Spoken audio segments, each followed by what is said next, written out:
اګریمنټونو باندې دستخط کړي دي دا په هغه وخت کې IMF ته ولې نه وي چې بیا هم کوم غلام دی دا چې نن ټول پاکستان سودا پرې کړله نو ته خلکو ته وایې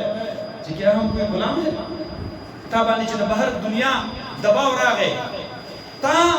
آسیه ملعونه رها کړله آسیه ملعونی په عدالت کې اقرار کړی دی چې ما د مسلمانانو پیغمبر ته کنځل کړي دي استغفر الله نو تا چې د یورپین یونین په دباو باندې هغه رها کوله ته هغه وخت ولې چې بیا هم کوم غلام دی تا چې کله ابینندن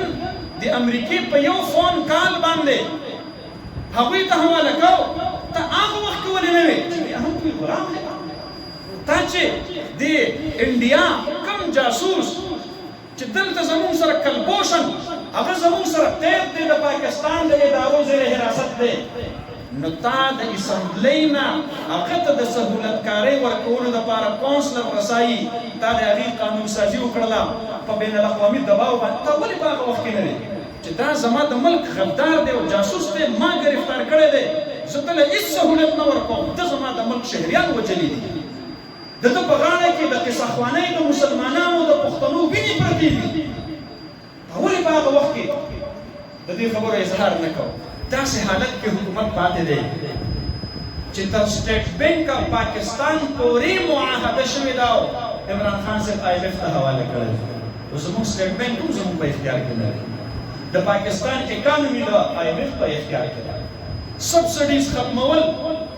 دا د کمټمنټ کړی دی دا د اګریمنټ کړی دی چې په هره میاشت کې به تیل دومره ګرانې بجلي به دومره ګرانې دا معاهده عمران خان صاحب تا کړې ده ته دا قوم لږ مطمئن که په دې باندې ته په دې دا قوم مطمئن کا چین ولې ناراضه شو ته په دې دا قوم مطمئن کا ایران کې د خپل ملک خلاف تا ولې واده خلاف ګواه جوړ شولې او تا ووایي چې په ایران کې دهشتګردي زما د ملک ایجنسیانو کوله عمران خان صاحب د دې خبرې وضاحت لږ وکړه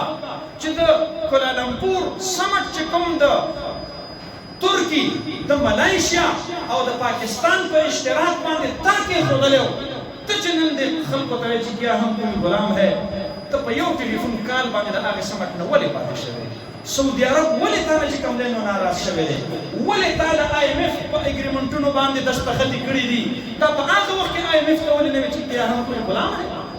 زما محترم وروڼو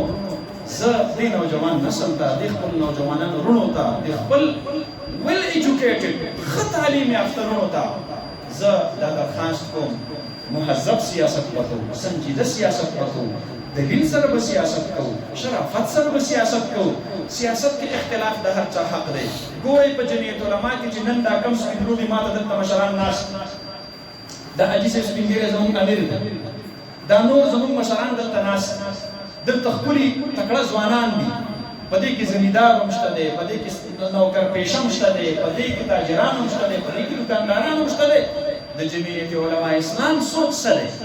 جمعیت علما اسلام یو دینی ماحول غواړي په پاکستان کې یو دینی قیادت غواړي په پاکستان کې یو دینی نظام غواړي په پاکستان کې د هر چا خپله خوښه ده د دې خلکو عالمان خوښه بس خبره خلاصه